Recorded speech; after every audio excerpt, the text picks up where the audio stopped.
Chapter 4. Promised rest for God's people. God's promise of entering His rest still stands, so we ought to tremble with fear that some of you might fail to experience it.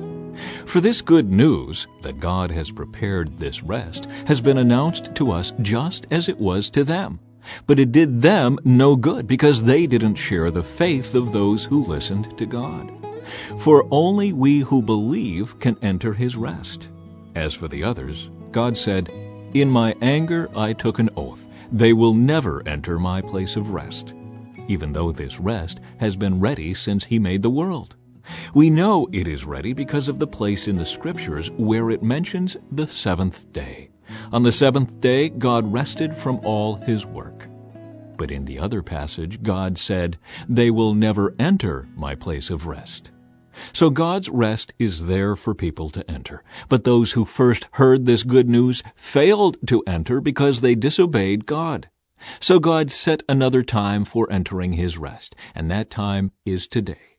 God announced this through David much later in the words already quoted, "Today, when you hear His voice, don't harden your hearts."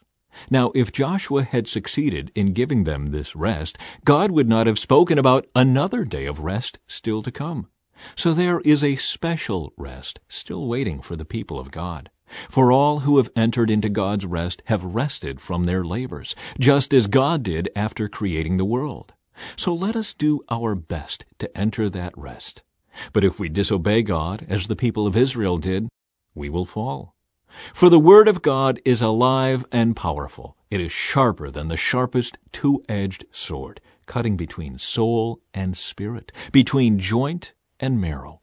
It exposes our innermost thoughts and desires. Nothing in all creation is hidden from God. Everything is naked and exposed before His eyes, and He is the one to whom we are accountable.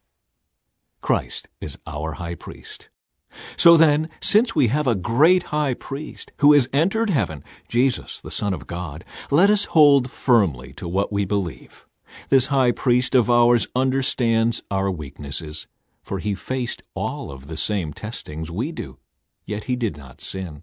So let us come boldly to the throne of our gracious God. There we will receive His mercy, and we will find grace to help us when we need it most.